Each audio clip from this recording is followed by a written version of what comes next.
बच्चों, इस वीडियो में हम आपको पढ़ाएंगे क्लास 11th बॉटनी। हमने आपको जो है कोशिका पढ़ाया है। कोशिका में बताया था कि कोशिका के अंदर जो है कोशिका द्रव्य होता है साइटोप्लाज्म।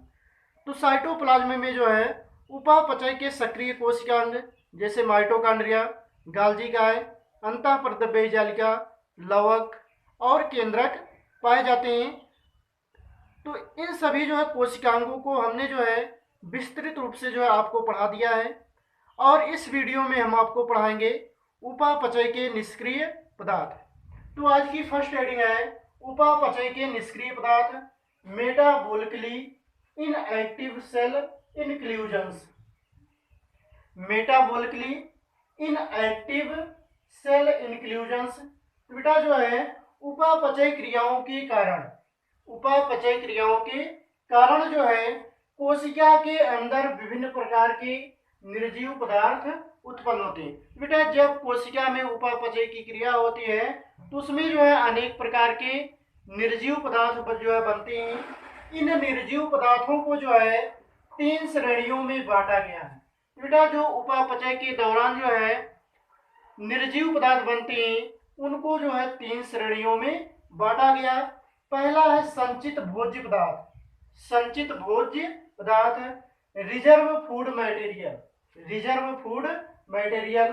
दूसरा है स्रावी पदार्थ सिक्रेटरी प्रोडक्ट्स। और तीसरा है उत्सर्जी पदार्थ एक्सक्रीटरी प्रोडक्ट, एक्सक्रीटरी प्रोडक्ट। बेटा जो है इसमें फर्स्ट हेडिंग है संचित भोज्य पदार्थ reserve food material, reserve food material. तो संचित भोज्य पदार्थ पौधों का जो है भोजन है।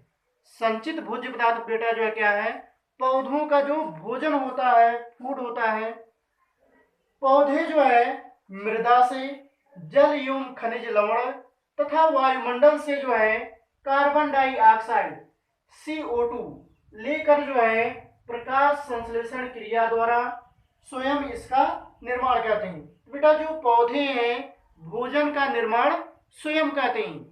ये जो है मृदा से जल और खनिज ग्रहण करते हैं और वायुमंडल से जो है कार्बन डाइऑक्साइड लेकर जो है सूर्य के प्रकाश की उपस्थिति में प्रकाश संश्लेषण क्रिया द्वारा जो है अपना भोजन बनाते हैं।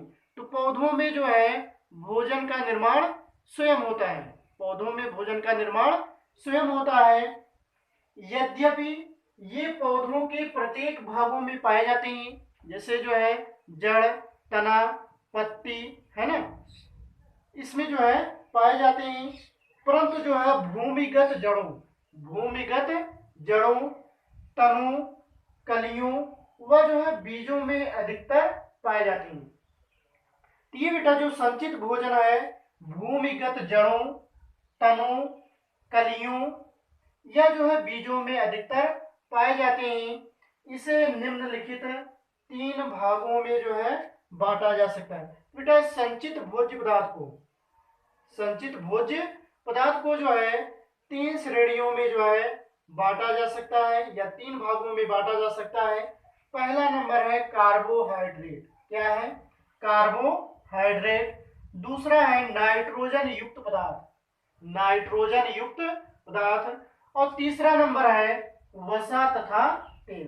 बेटा संचित भोज्य पदार्थ को जो है 3 भागों में बांटा गया है, कार्बोहाइड्रेट, नाइट्रोजन युक्त पदार्थ, वसा तथा तेल। तो इस जो है कार्बोहाइड्रेट, नाइट्रोजन युक्त पदार्थ, वसा तथा तेल को जो है हम अगले चैप्टर में जो है पढ़ाएंगे। तो सेकंड चैप्टर है जैविक अणु, जैविक अणु। तो वहां पर बेटा जो है डिटेल से आपको जो है कार्बोहाइड्रेट क्या होता है, कौन कौन से कार्बोहाइड्रेट जो है किसमें जो है पाए जाते हैं, नाइट्रोजन युक्त पदार्थ क्या होता है, तेल और वसा क्या होते हैं, इसको हम पढ़ाएंगे। यहाँ पर बेटा इसको हम छोड़ रहे हैं, कार्बोहाइड्रेट, नाइट्रोजन युक्त पदार्थ और जो है वसा और तेल को जो है अगले चैप्टर सेकंड चैप्टर में जो है आपको पढ़ाया जाएगा। इसके बाद जो है सेकंड हेडिंग है स्रावी पदार्थ, सेक्रेटरी प्रोडक्ट्स, सेक्रेटरी प्रोडक्ट्स। तो ये पदार्थ जो है पौधों में भोजन के रूप में कार्य नहीं करते। बेटा जो स्रावी पदार्थ है ये पौधों में भोजन के रूप में कार्य नहीं करते हैं। ये जो है प्रायः विशेष प्रकार की जो है थैलियों या जो है ग्रंथियों में पाए जाते हैं। तो बेटा जो स्रावी पदार्थ है ये जो है विशेष प्रकार की जो है थैलियों या जो है ग्रंथियों, ग्रंथ का मतलब होता है ग्लैंड्स में जो है पाए जाते हैं। पौधों में 3 प्रकार के स्रावी पदार्थ होते हैं। जैसे जो है आप लोगों ने जो है क्लास 10 में पढ़ा होगा, जैसे आमाशयी ग्रंथियां है ना, लार ग्रंथियां या जो है पीयूष ग्रंथियां। तो बेटा ग्रंथियां जो होती हैं ये जो है स्रावी पदार्थ उत्सर्जित करती निकालती हैं। इसके बाद जो है पौधों में जो है 3 प्रकार के स्रावी पदार्थ पाए जाते हैं। पहला है रंग देने वाले पदार्थ, इसे जो है कलरिंग मटेरियल्स कहते हैं। क्या कहते हैं? Colouring materials. तो पौधों में हरा रंग पर्णहरिम की उपस्थिति के कारण होता है। बेटा आपको हमने बताया है कि पौधों में जो हरा रंग होता है ये जो है पर्णहरिम, जिसे जो है इंग्लिश में क्लोरोफिल कहते हैं, तो क्लोरोफिल की उपस्थिति के कारण होता है। जैसे जो है पत्तियां या जो है पौधे के कुछ भाग क्या होते हैं? हरे होते हैं, तो ये क्लोरोफिल के कारण होते हैं। पर्णहरिम ए स्मॉल ए तथा जो है पर्णहरिम बी 2 हरे रंग के प्रमुख वर्णक है। पौधों में जो है 2 प्रमुख जो है वर्णक क्लोरोफिल ए और क्लोरोफिल बी होता है। कैरोटीन एवं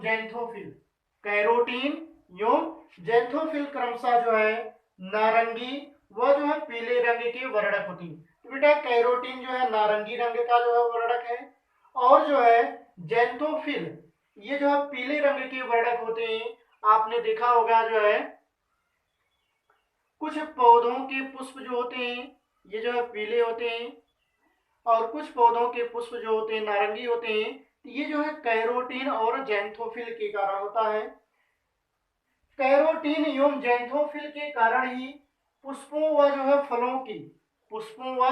फलों की जो है लाल पीले व जो है विभिन्न रंग होते हैं। बेटा कैरोटीन और जैंथोफिल के कारण ही पुष्पों और फलों के रंग क्या होते हैं? पीले या लाल या अन्य रंग के होते हैं। नीले बैगनी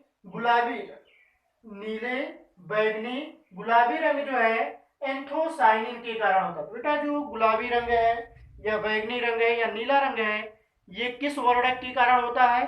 तो एंथोसाइनिन के कारण होता है, जो कोशिकाओं की कोशिका रस सेल शेप में जो है होता है। तो बेटा ये जो वर्णक है जैसे जो है कैरोटीन, जैंथोफिल या जो है एंथोसाइनिन, ये जो है रिक्तिका रस में पाया जाता है। हमने जब आपको रिक्तिका पढ़ाया था तो वहां पर जो है बताया था, है ना।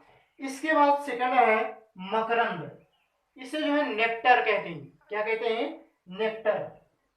तो मकरंद नेक्टर सेकंड नंबर है रीडिंग। तो यह जो है मीठा पदार्थ पुष्प के विभिन्न भागों से जो निकलता है। तो मकरंद जो है बेटा पुष्पों में पाया जाने वाला मीठा पदार्थ है। जैसे जो है जब किसी पुष्प को जो है पुष्प के भाग को हम मुख में डालते हैं तो उससे जो वो जो है मीठा लगता है, क्योंकि उसमें जो है क्या पाया जाता है? मकरंद। इसमें जो है सुक्रोज, ग्लूकोज और जो है फ्रक्टोज होते हैं। तो बेटा ये जो है कार्बोहाइड्रेट है। सुक्रोज जो चीनी में पाया जाता है, ग्लूकोज और जो है फ्रक्टोज होते हैं। ये विभिन्न प्रकार के कीटों को अपनी ओर आकर्षित करते हैं। बेटा जो है मकरंद के कारण जो कीट हैं ये जो है पुष्पों की तरफ आकर्षित होते हैं और पुष्प पर जाकर बैठते हैं और फिर वही कीट जब दूसरे पुष्प पर बैठते हैं तो इस तरह से ये जो है परागण में सहायक होते हैं।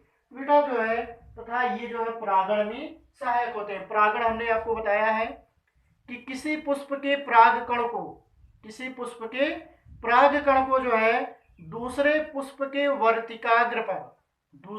के वर्तिकाग्र पर पहुंचना ही जो है परागण कहलाता है। तो जब कीट जो है एक पुष्प के परागकण को दूसरे पुष्प के जो है वर्तिकाग्र पर पहुंचाते हैं तो इस तरह से जो है ये मकरंद जो है पुष्पों में जो है परागण में सहायक होता है, क्योंकि जो है मकरंद मीठा होने के कारण कीट जो है उसे चूसने के लिए पुष्पों पर बैठते हैं, तो पुष्प में जो है जो परागकण होते हैं ये उनके शरीर पर चिपक जाते हैं, और यही कीट जब जो है दूसरे पुष्प के जो है वर्तिकाग्र पर बैठते हैं तो ये जो है परागकण एक पुष्प से दूसरे पुष्प पर पहुंच जाते हैं, और इस प्रकार पुष्पों में क्या होती है, परागण की क्रिया संपन्न होती है। इसके बाद बेटा तीसरा नंबर है एंजाइम्स विकर। अगली वीडियो में हम लोग पढ़ेंगे।